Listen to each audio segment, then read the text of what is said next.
안녕하십니까. 밑바른 소리의 백미란 아나운서입니다. 먼저 첫 번째 뉴스입니다. 음식과 숙박업체가 개업 후 10곳 중 8곳은 5년 내에 문을 닫는다는 보고가 나왔습니다. 박효정 기자입니다. 산업연구원은 26일 내놓은 관광-숙박업의 생존 결정 요인과 시사점 보고서에서 음식 및 숙박업 2015년 기준 5년 생존율이 17.9%에 그쳤다고 밝혔는데, 이는 같은 기간 제조업 생존율 38.4%보다 20%포인트가량 낮은 수치입니다.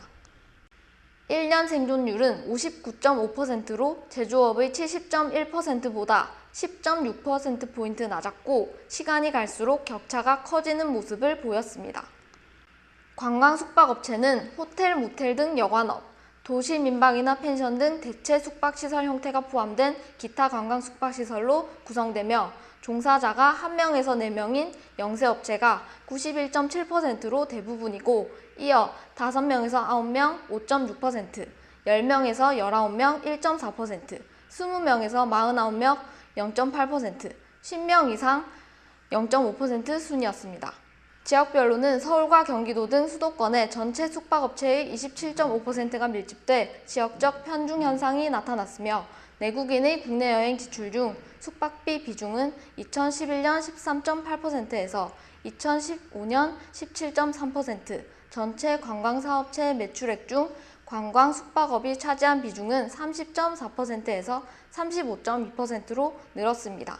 산업연구원 보고서에 의하면 우리나라 관광 숙박업체는 규모가 작고 지역별 분포 차이가 큰 특징을 보인다며, 지역 내 소규모 숙박시설들이 공동 브랜드를 구축해 대형 업체에 대한 경쟁력을 키우고, 지역 내 다양한 콘텐츠 개발을 통해 숙박 수요를 늘려야 한다고 조언했습니다.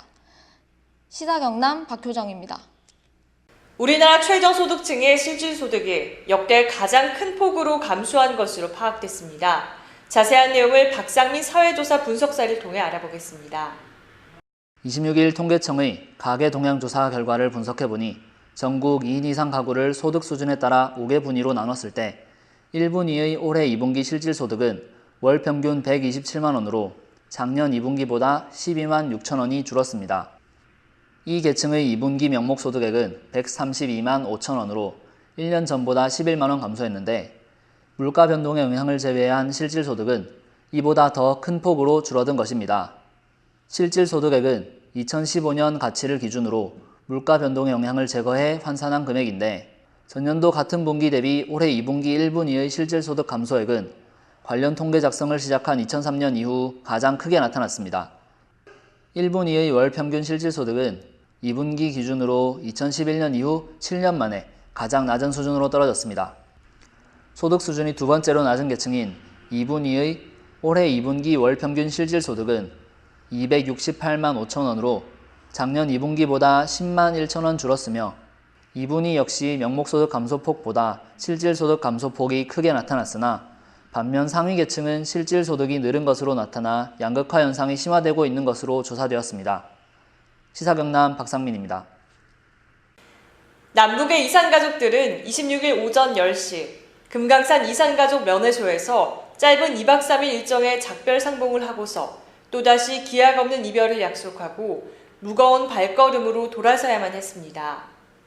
상봉자 가족들은 각각의 사연은 다르지만 북측 강호래 씨와 상봉한 조카 강리자 씨는 만남의 순간부터 헤어질 때까지 눈물이 나서 차마 하고픈 말들을 다 나누지 못했다고 합니다. 생면 부주의 아버지 조덕영 씨를 만난 남측 조정기 씨는 여태껏 돌아가셨다고 생각했는데 이렇게 얼굴을 봤으니 이제는 여한이 없다고 작별 상봉을 앞둔 소감을 밝혔습니다. 남북 이산가족들은 첫날 단체 상봉과 환영 만찬, 이튿날 개별 상봉과 객실 중식, 단체 상봉, 마지막 날 작별 상봉 및 공동 중식 순서로 65년 만에 만난 가족들과 총 12시간 상봉 시간을 가졌습니다.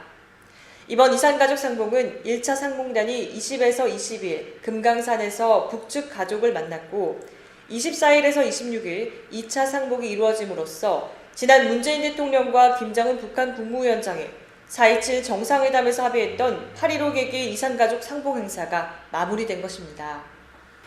미국 국무부는 23일 남북 공동연락사무소 상시 운영을 위한 물자 공급이 유엔 안전보장이사회 대북 제재 결의를 위반하는 것인지 살펴보겠다고 밝혔습니다. 권문혁 기자입니다.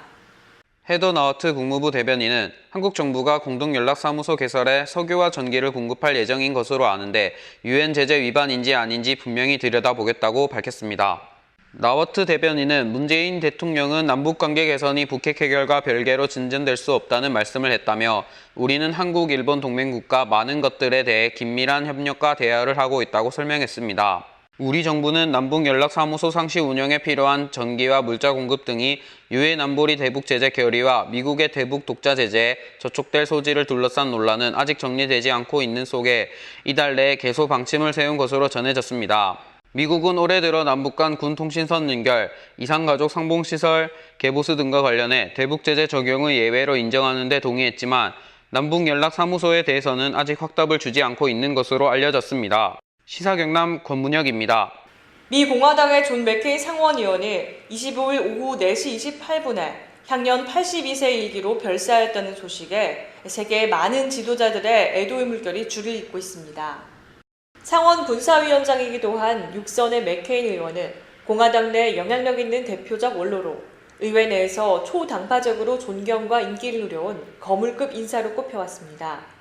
미 해군에서 22년 복무하면서 베트남 전쟁 때 5년간 포로 생활을 하기도 했던 전쟁 영웅인 맥케인 상원의원은 1982년 하원의원으로 정계에 입문한 뒤 1986년 상원에 입성, 내리 육선을 지냈습니다. 그는 지난 2000년 미국 대선에서 조지 워커 부시 전 대통령에게 패했고 2008년 대선 때는 공화당 후보로 지명돼 당시 민주당 후보였던 버락 오바마 대통령과 맞붙었으며 맥케인은 당시 전국 정치 무대에서 무명과 다름없었던 40대 세라 페일린 알래스카 주지사를 부통령 후보로 지명하고 한때 페일린 돌풍을 불러오기도 했습니다. 자유한국당 김성태 원내대표가 정부는 소득주도 성장 예산으로 경제를 망치고 일자리를 망치는 불장난은 하루속히 손털어야 한다면서 세금 중독 성장 정책은 망국적인 행위라고 말했습니다. 소득 주도 성장을 위해 54조 원을 쏟아붓고도 일자리 증가는 5,000개, 하위 20%의 저소득층 실질임금은 작년 대비 9%나 줄여놓았다며 지금은 재정 확대로 독선과 아집의 승부수를 날릴 때가 결코 아니다라면서 기업 때려잡는 일은 그만하고 국가 권력이 시장의 임금 결정에 두 번 다시 개입하지 않겠다는 반성으로 다시 시작해야 한다고 정부의 경제정책을 강력히 비판했습니다. 경남도는 연간 4조 원 이상 각종 보조금이 시군에서 적정하게 사용되는지에 대한 감시 감독이 미흡하고 보조금 횡령 형태도 다양해 주민주도 감시 체계가 필요하다는 지적이 제기돼 왔었는데 세금 낭비를 막기 위해 지방보조금 부정수급 신고센터를 운영한다고 24일 밝혔습니다. 날씨입니다. 경남 거창 합천 밀양에 호우주의보가 발효 중인 가운데 시간당 30mm가 넘는 세찬 비가 집중되고 있습니다. 어제부터 기압골의 영향으로 경남에 기록적인 폭우가 쏟아졌습니다. 특히 산청 시천면에서는 330mm가 넘는 많은 비가 내렸습니다. 강수대가 남북으로 폭이 좁기 때문에 지역차가 크겠습니다. 비 피해가 없도록 대비를 철저히 해주시기 바랍니다. 이 비는 대부분 밤에 그칠 것으로 예상이 됩니다. 다만 경남 북서 내륙과 일부 지역에서는 내일 새벽까지 이어지겠습니다. 내일까지 경남의 예상 강우량은 30에서 80mm입니다. 돌풍과 함께 천둥, 번개까지 동반하는 곳이 있겠습니다. 구름이 많이 끼어있고 비가 내리면서 더위는 누그러지겠습니다. 낮 최고 기온은 창원 30도, 창녕은 29도로 평년과 비슷하겠습니다. 거제 동쪽 해안을 중심으로는 너울성 파도를 조심하시기 바랍니다. 당분간 천문조에 의해서 바닷물의 높이도 높아지겠습니다. 네, 이번 주 금요일까지는 소낙성 비가 자주 내릴 것으로 전망이 됩니다. 우산 잘 챙겨서 다니시기 바랍니다. 이상 밑바른 소리를 모두 마치도록 하겠습니다. 시청해주신 여러분 고맙습니다.